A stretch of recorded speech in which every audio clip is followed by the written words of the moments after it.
Welcome back to Movies TV Mad. Of course, you can follow me on Twitter at Movies TV Mad. And welcome to my spoiler review of The Batman. For those of you who don't know who I am, I spent 6 months in Hollywood.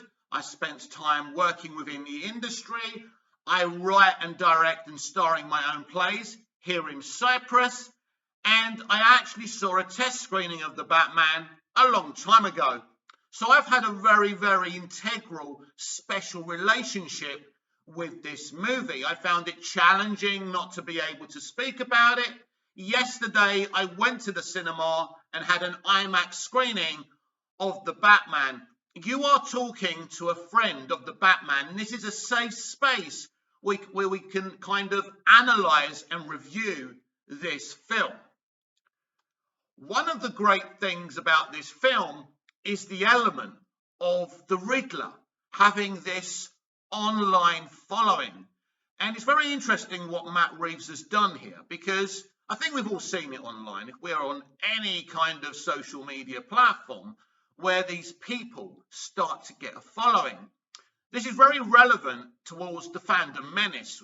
After The Last Jedi was released, these kind of people came out. You know, nobody ever heard of them, complaining about The Last Jedi. And they got a big following. And I remember going to see The Last Jedi and being not angry about it, but hugely underwhelmed and not really being very much in love with Star Wars afterwards. It was very hard to even watch the good Star Wars stuff after I saw that film. And some of the stuff they were saying rang true. The problem with them is that they all have a certain political bias. And after clashing with them, I realized that these really weren't the kind of people to follow. So I woke up to myself. But so you see that in this film where this guy, in a way, is going online, the Riddler, and he's speaking a lot of truths about the corruption in Gotham. And a lot of people start to follow him. And what happens with this is he amasses a kind of Riddler army, which we see rise up in the third act. And I think this is a very kind of real world situation where we have to be careful who we follow, who we believe, and also what happens in the real world when you start to agree, because these people always put in an element of truth because it helps their following.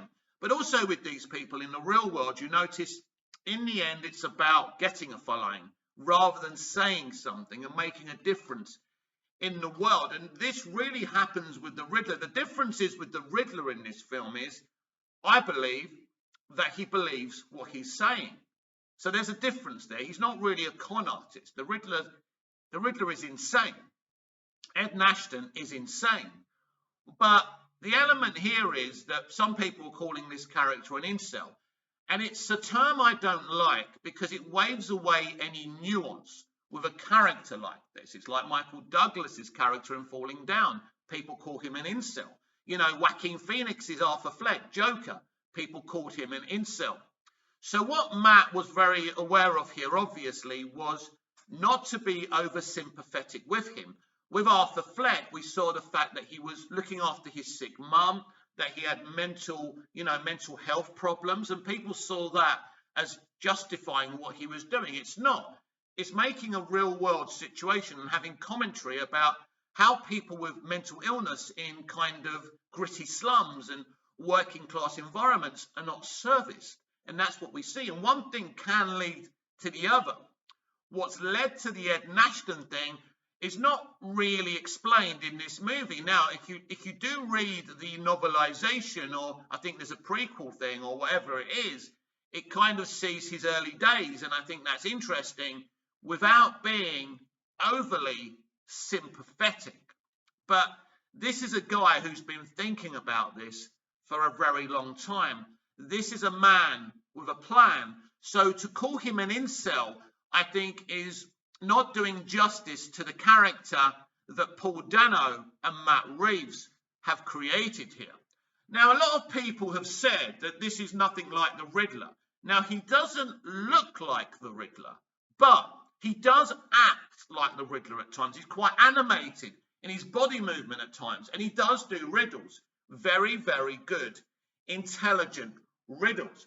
And so what you get here is that this is a guy who feels he's cleaning up the city. So we'll get to what he does in the end, but he feels what he does in the end is that he's purging the city. Because it's quite interesting if we jump to the third act, which I think is brilliant. And we'll get into why some didn't like the third act. And I think it's because more of what they wanted and what they expect from a Batman movie. This isn't an adaptation of a Batman movie. This is an adaptation of several early Batman comics. And this is a misconception here. This was made for fans. This was made for stands by a stan. So we'll get into that. So there's that brilliant moment when Batman goes to him at Arkham after he pretty much gives himself up. And Batman lays into him and calls him this, that, the other, you're this, you're that, you're crazy, you're insane. This destroys Ed Nashton, aka the Riddler, because he had this plan to keep Batman with him so they can watch the purge, so they can see the flood of Gotham City. And this breaks his heart because Batman isn't going to stand with him. And he just becomes, distraught and even more insane because this changes everything. This is not what Ed expected. And Paul's performance here is absolutely brilliant because Batman's intention here is to stop what's coming. It's a bit late by that point. So I really like the element that this guy has had this mapped out. And one of the great things here is the whole thing that Batman calls himself Vengeance. I mean, he's known as Batman, but he's known as Vengeance. So this is a great evolution in the narrative in terms of what happens is that because he calls himself Vengeance, he's inspired the Riddler. He's inspired the Riddler's followers, the Riddler's army. So when they unmask one of the Riddler's soldiers and someone goes, "Who are you?" and he goes, "Well, I'm Vengeance," then you get a great slow close-up at Batman's face and eyes. And you can see how disgusted he is with himself. He knows he's been inspiring the wrong people. So what you do, and this is great, by the way, you get this evolution where Batman's been calling himself Vengeance and he's become part of the problem. And he doesn't realize this. He hasn't done it for these reasons. So at the end of the film, he realizes, that he needs to be a figure of hope. The whole idea when he cuts himself loose and he's kind of underground with the people flooding. And he saves them. And those people start to look at Batman in a different way. And I think this is brilliant from Matt Reeves. People say that this movie doesn't have a proper climax. This movie does. But if you were looking for a mindless brawl, you came to the wrong movie. And this is where people are saying, well, this isn't a Batman movie. It's just a guy dressing up as Batman. No, I would go the reverse. I would say that the 66 Batman is just dressing up as Batman. I'd say that Burton's Batman is just dressing up as Batman. Nolan's Batman is just dressing up as Batman. Rather than this Batman just putting a costume on and he's just a detective. Batman is a detective in the comics, especially the early comics. This is a faithful adaptation of the source material. And this is why it's by a stan for stans. So just because you came in kind of wanting the usual one act, second act, and then everything blows up and there's a fight, from the very beginning, when you're introduced to Paul's Riddler, he's not a fighter. That's not what's going to happen here. And it's very similar to that moment when Kevin Spacey gives himself up in Seven. And there's a conversation between him and the two cops. And so it's a great way to end the movie, especially with the fact that Batman learns a lesson that he's been inspiring hatred. He's been going at this with the wrong, at the wrong way. He's been going at this totally wrong. And he learns a lesson. It's a character evolution in one movie, and it'll be interesting what kind of Batman we get in the sequel. So one of the other elements that really pleased me is Selina Kyle. So I was very shocked with the revelation we got that Falcone is actually Selina's father. I thought this was amazing. I didn't see this coming, and it was sensational. What Matt has done here, he's made Selina a character instead of a caricature. So normally Selina Kyle is, even in the comics sometimes, she's kind of more there in this relationship with Batman, and she's just robbing some people.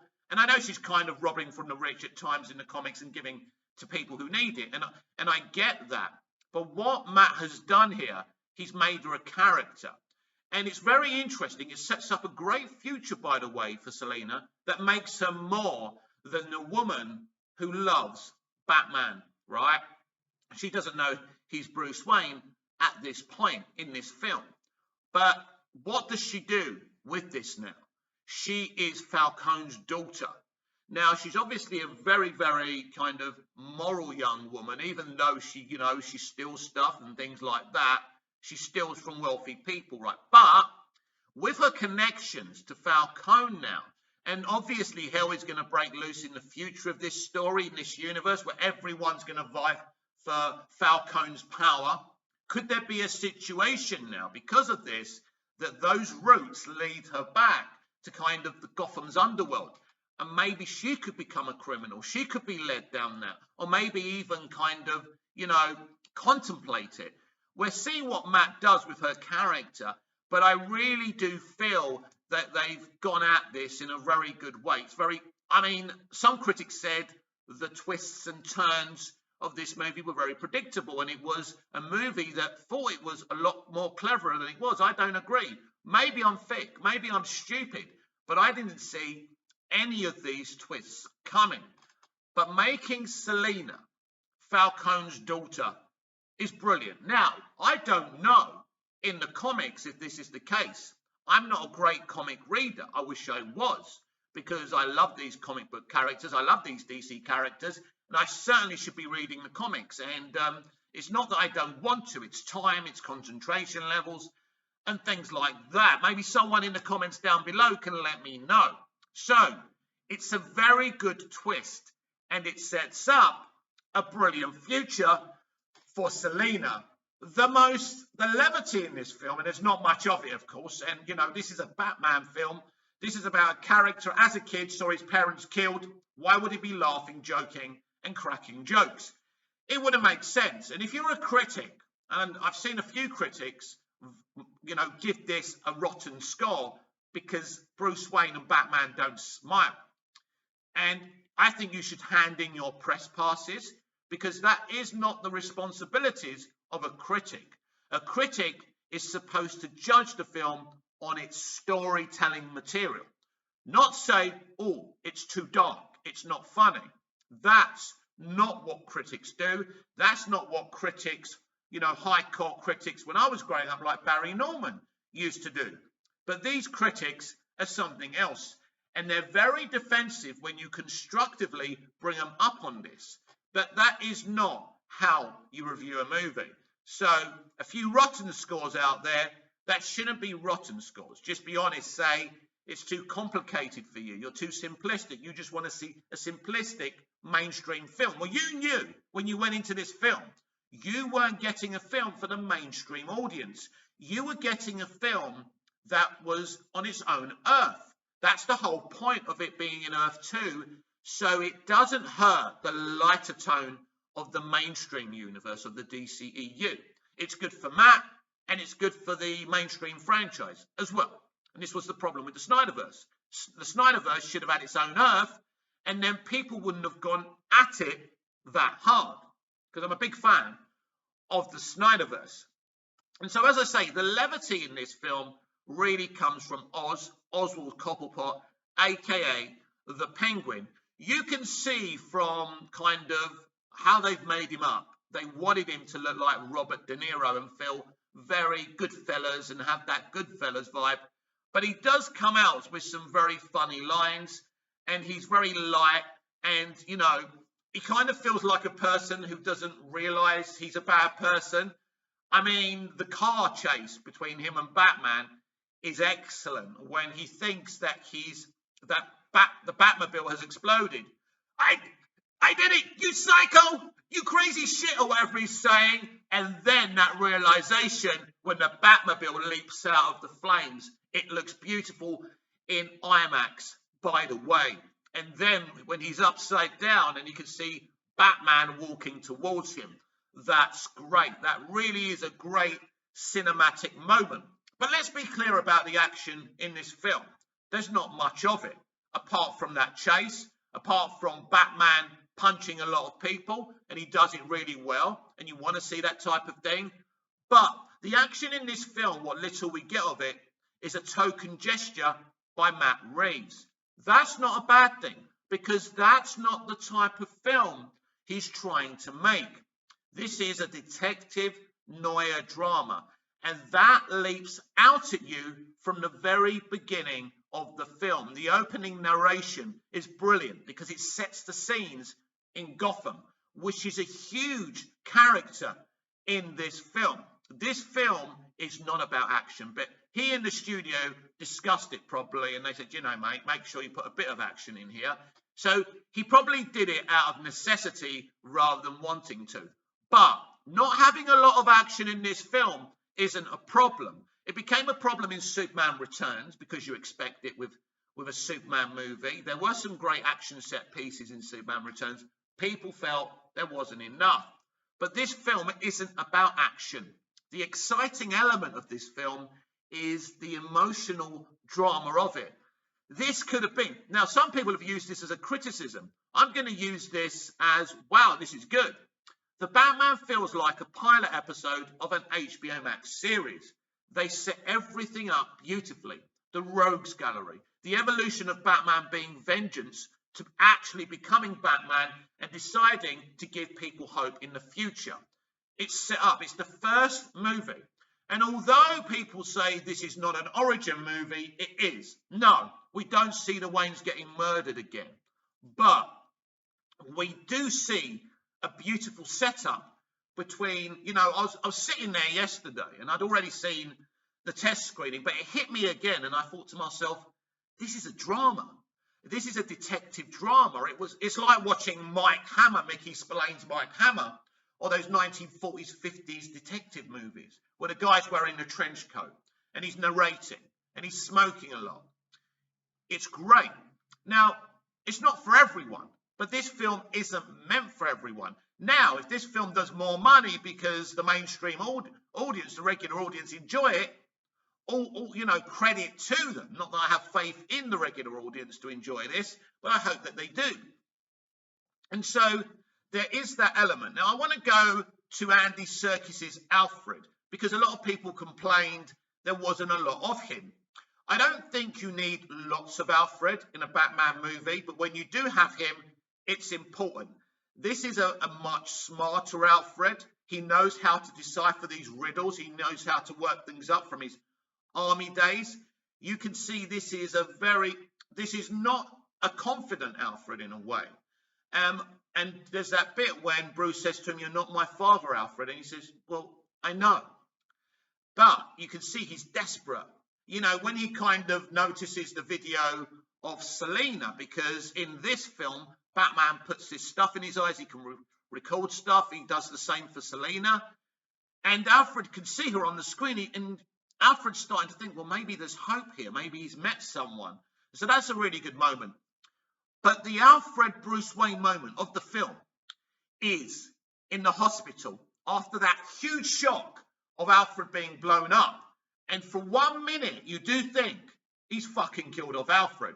But a Batman stan would never kill off Alfred, because Alfred is the heart of any Batman story, whether it's in the comics, a TV show, not so much in the 66 series, but we saw in Gotham how important he was. And he is, even though there's not much of him, there's enough of him to be happy with what we've got. Some people say they didn't like him. But again, this is Alfred from the comics. So he's in the hospital. And we're going to the revelations about the Waynes. I think we were led to believe that maybe the Waynes would end up being bad people. I'm glad that's not the case. So that's that moment where he finds out about what happened between Thomas Wayne and Falcone. And Falcone kind of tells him half-truths, doesn't he? And basically, he wanted to become senator or mayor, whatever he was trying to become. And someone had some information about Martha Wayne, Bruce's mother. So in the past, she'd had these mental health problems and whatever else it was. And he wanted to cover this up. Now, it's really good because he goes to Falcone, Thomas Wayne, and he asks him to deal with it, frighten this person. He doesn't want Falcone to kill them. That's an important element. But Falcone believes there's no point frightening this person. He has to be killed. So he does that. And also he's got something on Thomas by doing that. And so in the hospital, when Bruce says, you lied to me, Alfred, you know, my father was this, that, and the other. He's not who I thought he was. He's not a good person, or something like that. And this is a brilliant performance and a brilliant piece of writing by Matt Reeves here. He was not a bad person. He was a good man. He was a good man. He made a mistake. If I wasn't around people in the cinema, both, you know, even in the test screening, if it wasn't in the cinema and in the test screening, I would have bawled my fucking eyes out. That's the moment you embrace Serkis as this Alfred. And the moment they hold hands is beautiful. And I like the transformation of them holding hands. So how do you kill that moment? Well, the bat signal comes up. Of course, it's not Jim Gordon who's done that.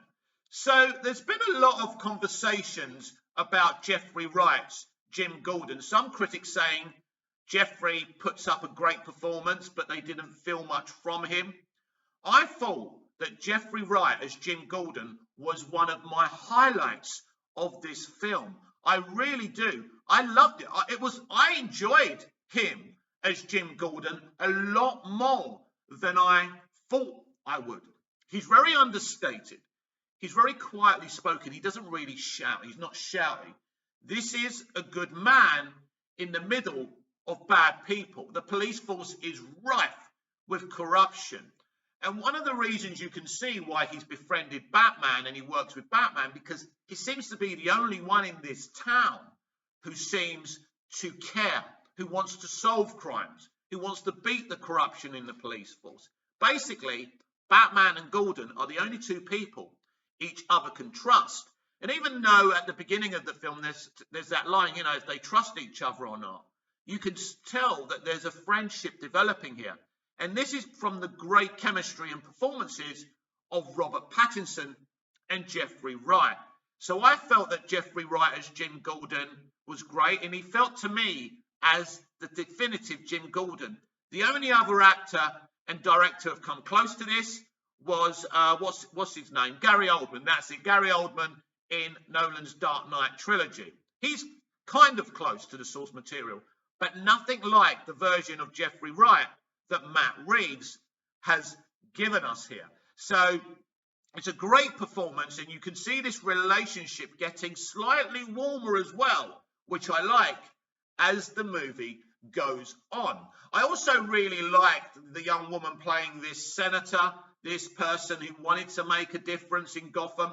I thought she was played really, really well. Now we need to get to the nitty-gritty of our lead actor.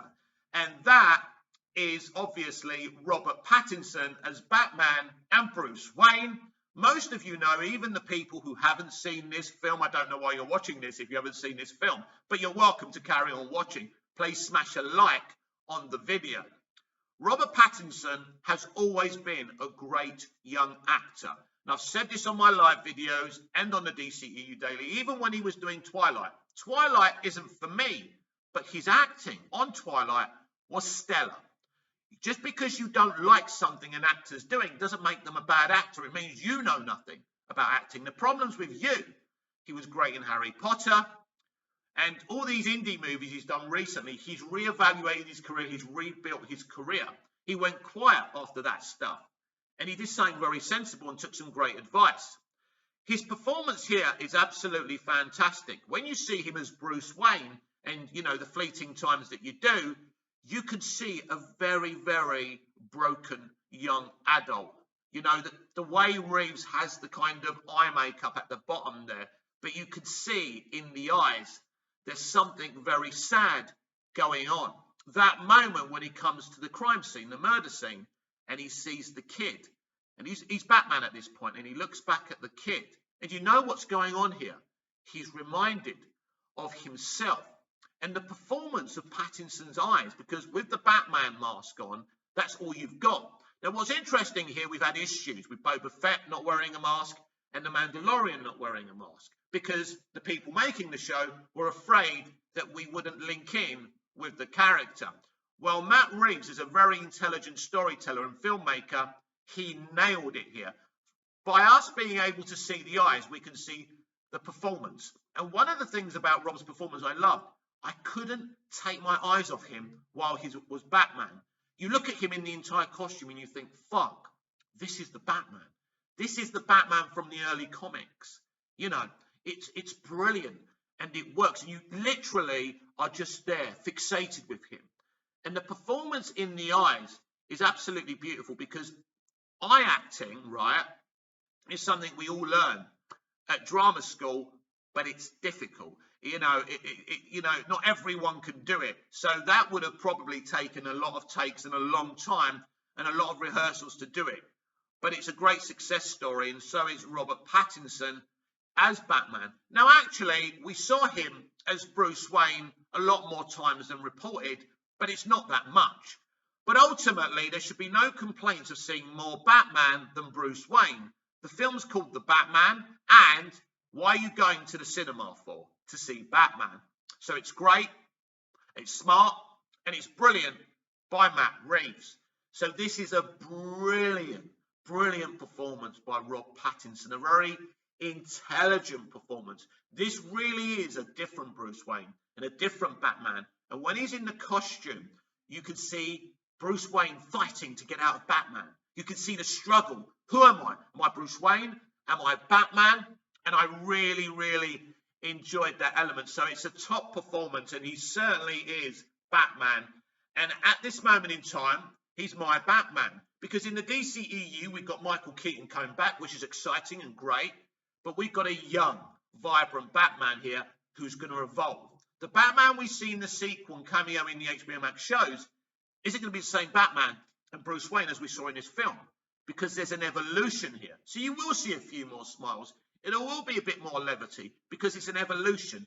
Most probably the costume will change to be more comic accurate, and the Batmobile will probably evolve as well. So that's very exciting for the future. There could be a discussion now, well, maybe things should stay the same. The costume's great, the Batmobile's great, and the blue fire that comes out of the exhaust is fucking stunning. It's actually a great first Batmobile. We're doing this from the beginning. This is a story, even though it's set in year 2, basically Batman's using strings and chewing gum at the beginning of his career. And I like that element. It's very real. It's very gritty. So Robert Pattinson was absolutely sensational. Now, Paul Dano. Paul Dano has been a great actor for a very, very long time. There Will Be Blood. He's done a lot of great things. It's not rocket science to cast Paul in this movie. Of course, Paul gets his moment to shine near the end of the third act, which is brilliant. And I loved it. I love looking at Paul's face because it's so descriptive of emotion, and I like how he acts. So although he was doing great when he's in the costume, you can't really see him. So when it's important we get that unmasking when he kind of gives himself up. And I think it's great when he's in Arkham with Batman and we see the evolution of anger and frustration. I had this planned out. You were going to stay here with me. You were going to be safe with me. He thinks he's found a friend, a brother. He thinks they're the same because Batman called himself Vengeance. So it's absolutely fantastic. It's such a stellar performance. And I think we should talk about the elephant in the room. Yes, I believe Barry Coogan is Joker. I've always believed that. I will say this again. I'm very, very disappointed with Barry's brother for leaking this. I assume that the studio wanted this to happen for some hype, but it destroyed a very exciting surprise. The laugh really isn't something I was over impressed with. It didn't grab me, it didn't have a unique quality, but I'm sure it will grow on me. But the reveal of the Joker is obviously the Joker, right? It's great. And what I loved about it, there's a lot of dialogue. He says a lot to the Riddler. You did great. That manipulation, come on, mate, come on. There's work to do. In other words, I'm going to need you. Because clearly this Joker has a plan. So apart from me not being over happy with the laugh, but as I say, just because it's not Ledger's laugh or Nicholson's laugh or even the laugh from the guy from Gotham, it's still a great moment. And the dialogue that Matt gives this guy is absolutely fantastic. We don't even know if this is the ready-made Joker, if Batman has put him in Arkham. It's very, very interesting. I do believe the sequel will be focused in Arkham. I just get this suspicion. Of course, I could be wrong, because it looks like we're getting a total Arkham spin-off now on HBO Max instead of Gotham PD. That's interesting, or maybe Gotham PD will come much later. I'm a bit confused about that. Now let's go to Zoe Kravitz. Zoe Kravitz gives a very brilliant performance, and she really gives a very comic book accurate, version of this character. But she's really helped by Matt Reeves, as I said earlier in the review, giving us this huge twist that she's Falcone's daughter is huge. And that moment when she wants to kill him, it's like the kind of situation when she hears everything on the phone, and it's such a gripping moment. And I like the fact that Batman doesn't want her to kill. He doesn't want her to ruin her life. He really cares about her, but Batman would do this and try and convince anyone not to do this. So she's a really great version. Her and Rob have this beautiful chemistry, and these two characters are going to do some great things together. So well done, Zoe Kravitz. What I will say is that this film is like no other live-action rendition of Batman bar one. And I think the Gotham series. This film feels like it's come, like continuing from what they did on the Gotham series. Different actors, of course, different interpretations of these characters, but it's like you feel these characters have grown up from that series. I think that's the only version you can have any comparison with. But this is an adaptation of the Batman world like nobody really expected. I think it was important for Matt during the marketing to explain what he wanted to do and warn people this was going to be very different. It's a very nuanced, dark, gritty take, but it moves very well from the beginning to the middle to the third act. And I'll say it again, there's nothing wrong with the third act. The third act is a natural evolution and journey in the narrative in this film. And the only way you don't like it is because you're angry that there wasn't huge action set pieces. And there was, with the flood and everything, but the whole point isn't to just give some mindless action. This man wanted to tell a real Batman story, and he did. This is not really like Christopher Nolan. This is not really about putting Batman in the real world, even though there's some real world issues being dealt with here. For example, the police corruption. I love the whole twist that they thought, that they stopped Maroni, they stopped the drug peddling, but it went from Falcone and the police dealing the drugs instead. That was another huge twist. How anyone saw that coming, I don't know. That the corruption continued without nobody else knowing it. And just thinking about that Joker scene again and how he actually, gives the Riddler this riddle, which I think's amazing. So this is obviously a very smart Joker. The Joker has always been, very, hypnotic, manipulative, especially in the comics. So I'm very much looking forward to, you know, what we get from him in the future. This is a 10 out of 10 movie. You have to have certain taste buds for this type of film. But if you're someone who's been reading the early comics for years and has been frustrated when you see Burton's Batman or Nolan's Batman or the 66 Batman and feel this isn't really Batman, you've finally been given the Batman from the early comics.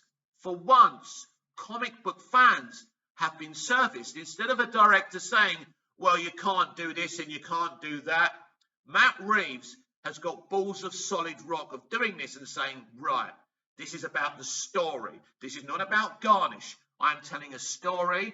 I'm going to be faithful to the source material, and it's absolutely fantastic. Now, I'm sure I've forgotten elements of the movie, and if I've forgotten an actor to talk about, we'll get to Michael Giacchino very quickly in a moment. But if I've missed anything, I will be doing videos for the next year about this film. So we can get to that. If there's something that you want to talk about that, you know, I haven't spoken about, we can do that on our lives. So there's no problem with that. Music in Batman films is very interesting. I mean, I think that Batman 89 and 92 have great music. You know, Hans Zimmer in the Dark Knight trilogy, Nolan's Dark Knight trilogy, sensational. Michael Giacchino is making music for a detective drama, and it feels like a detective drama because every time there's a riddle or something happens, it's those kind of violins, it's that kind of dramatic music, and even the emotional romantic music for Selina and Bruce is absolutely fantastic. The music in this film is a character in the movie. But Michael Giacchino has been well known to be a great conductor of music for a very, very long time. Great composer. The problem Michael has right now, when he's doing Star Wars or Marvel, he's not asked to do anything that kind of memorable. It's not his fault. But if you go back to his Lost scores, his Fringe score, and his Alias score, that's when Michael came to life, especially in Lost, because his music in Lost has a beautiful soul, and he gives the characters in Lost the soul of music, and it really helps. And in this film, the music somewhat leads the narrative. So Michael Giacchino is a great composer and has great quality. So it's another great element of this film. There is nothing like this film out there, and there never will be, apart from what Matt Reeves does in the future. Matt Reeves was able to make the film he wanted to make, and it was all because he was allowed to create his own DC universe, the fledglings beginnings of one, and it has so much potential. People keep on asking me, what villains would you like? I don't really have a preference because I'm just going to let, Matt take me on this journey. And if I were you, I'd allow Matt to take you on this journey too. When a director is allowed to be artistic and give the audience his vision and what's in his or her imagination, it's a beautiful thing. So I don't believe this redefines the comic book movie, the CBM. I'm not saying, like a lot of critics said about The Dark Knight, that every CBM should be like this. I'm happy that this one is, but there's space for comic book movies, moody comic book movies like this, but the up and atom ones that are just there to entertain the public. And for, you go there, you chomp on your popcorn and you leave. There's a space for all kinds of visions in the comic book movie genre. This has been Movies TV Mad. I am Nick, your host with the most. Just ask your girlfriends and your wives. Like, share, comment, subscribe, hit the notification bell so you never miss this perfection. And I'll see you again later with more videos. And don't forget, I'll be live yet again tonight. So if you want to talk about the Batman, at me on Twitter at Movies TV Mad, but come and talk to me live at some point tonight.